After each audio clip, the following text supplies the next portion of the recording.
How's everybody doing? Hope you're having a good day. If you're new to the channel, this is S&S Horseshoeing YouTube channel, and my name's Sheldon Thomas.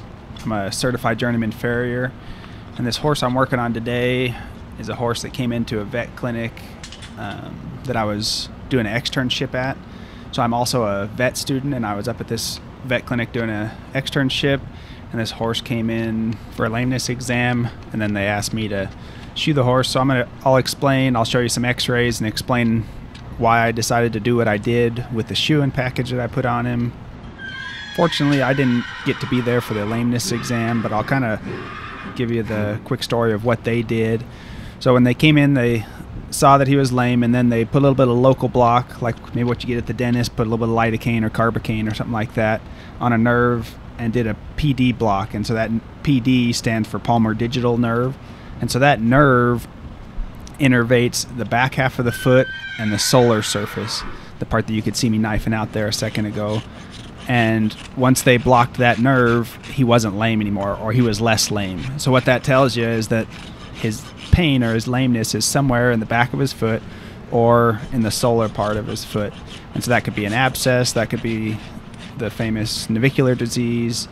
It could be a lot of different things. And so they took some x-rays, and I'll show you those right here, and some things you can see on the x-rays. The first thing that kind of stands out to me is just he just has a lot of toe out there in front of his foot. And you can actually see me right here as I'm rasping, bringing that toe back into collection. And I'll show you one more thing I'm going to do to the shoe to help that out. And then also you can see on this other x-ray, he just kind of has thin soles, and I don't know if that's actually bothering him. Like we said, the block numbs that part of the foot, so that could be all it is. And so I'll show you what I do to address that. Or actually, how about this? I'll just tell you what I'm going to do so I can explain the next thing. I'm going to put a leather pad on him, so that's going to serve as two things. That's going to protect his sole a little bit if thin soles is what's bothering him. And also the leather pad is going to give a little cushion between the shoe and the foot for his heels, just in case, like we talked about, the block numbs his heels, and so his heels could be bothering him. So a little cushion between the shoe and his foot from the leather pad could help that out, and I'll show you that, like I said, here in a second. Okay, and finally, as part of the x-rays, they took pictures of his navicular bones, and you can see those x-rays right here. You can see the navicular bone, that arrow's pointing at it. And so what they're looking there is looking for navicular disease and see if there's lesions or injuries to those navicular bones. And the navicular bones checked out fine, which is always good. The other thing that they talked with the client about doing was doing a bursa injection, which is where you take a little bit of steroid and some antibiotics and some hyaluronic acid and put it in the navicular bursa without getting too far into it. That'll help out a horse that has navicular disease. But because this horse was barefoot, we decided to start off with just some good quality shoeing, and if that doesn't help, we'll move on from there.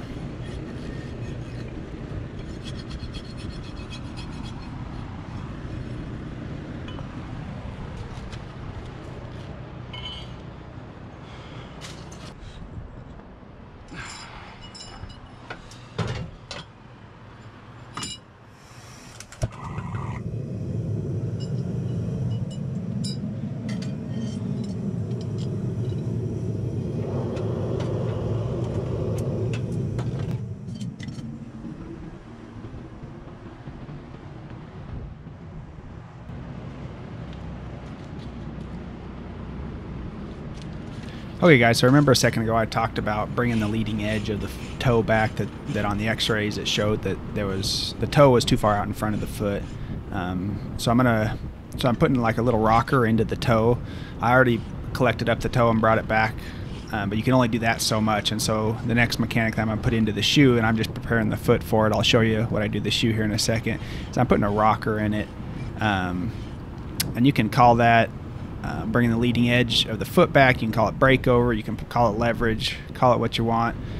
We just got to get some of that off there because I just put too much stress on other parts of the limb and foot.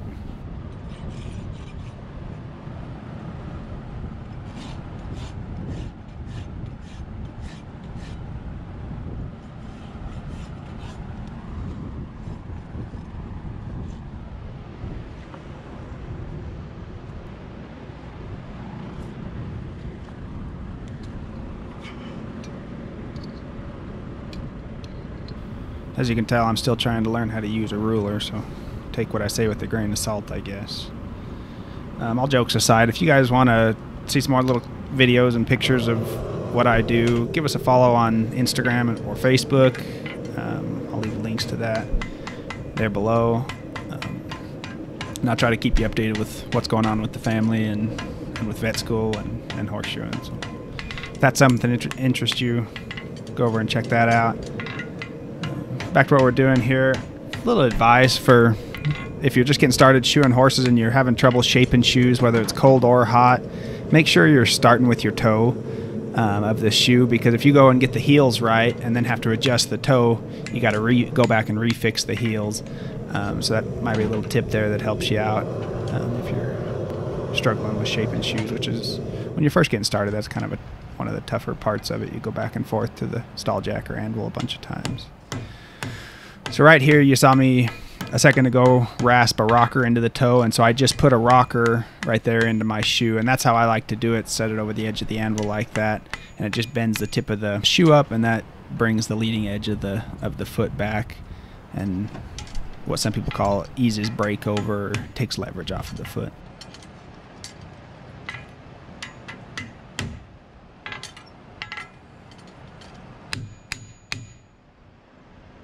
I think when you're doing a rocker toe, it's not 100% necessary, but I think it's good practice to then burn the shoe on to the foot, because what that's doing is you're making the angle of the shoe and the angle of your rocker toe match the foot 100%, because you're able to burn those two surfaces together, which makes a match.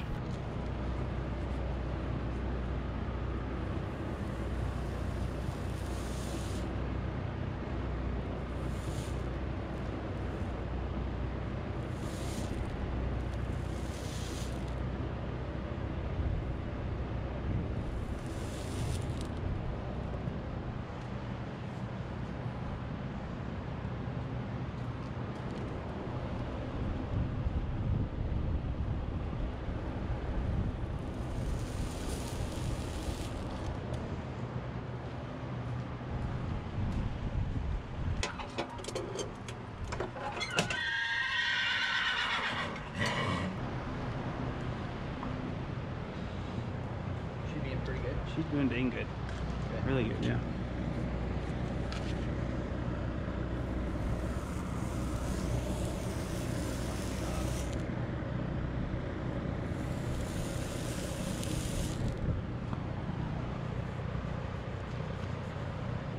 Let me move this stuff for you.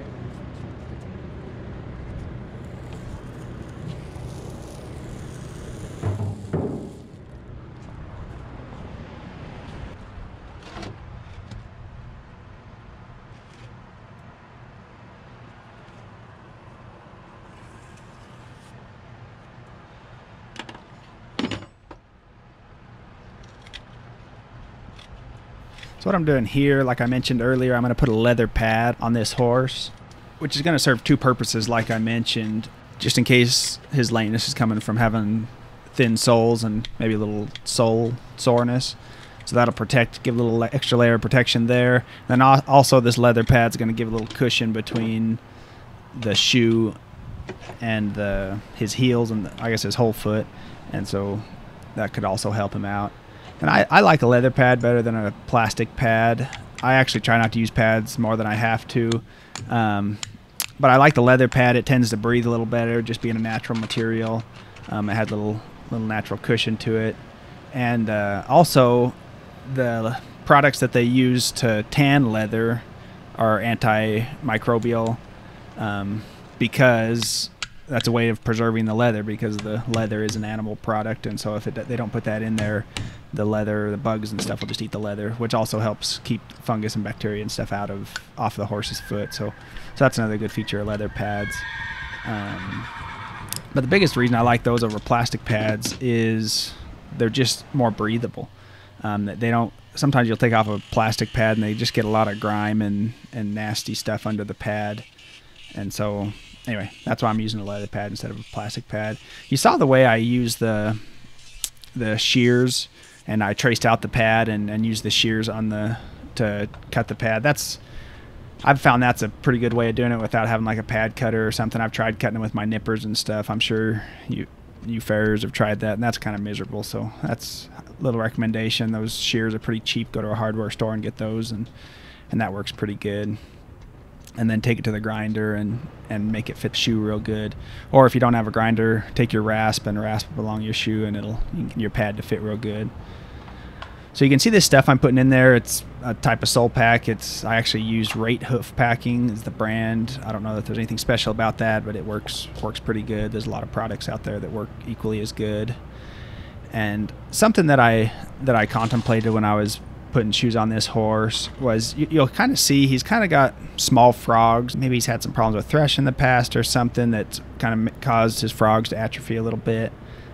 He's got kind of contracted heels that really wrap in real tight, which can cause pain in horses' feet. And that sole pack that I'm using will help keep thrush out. But I digress. Back to, so something you can do to help out a hoof with weak frogs is put a dental impression material in there, and that'll help to engage the frog and help push out those heels, if you will. And that's definitely something that I probably could have done.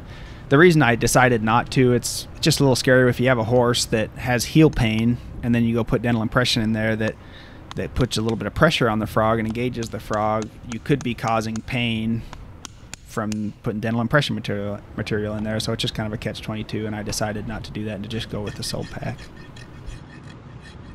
Something that I wish we would have been able to do, which would have kind of been fun, is to go back and take x-rays afterwards. Just take a lateral x-ray and see what that toe looks like, see where my rocker toe ended up. Kind of what I'm shooting for is if you draw a line down the dorsal aspect of the coffin bone for that rocker toe, that leading edge of the foot to be in line with that.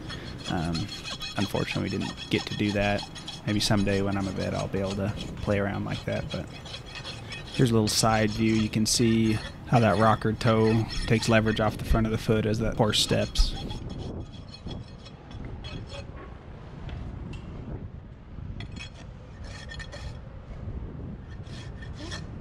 What I'm doing here is just beveling that pad. What that does is just hopefully helps keep the horse from pulling its shoe. Hopefully if it steps on it, it'll just slide off. So just a little insurance and making it look nice. What's that? Good. No, she's doing good.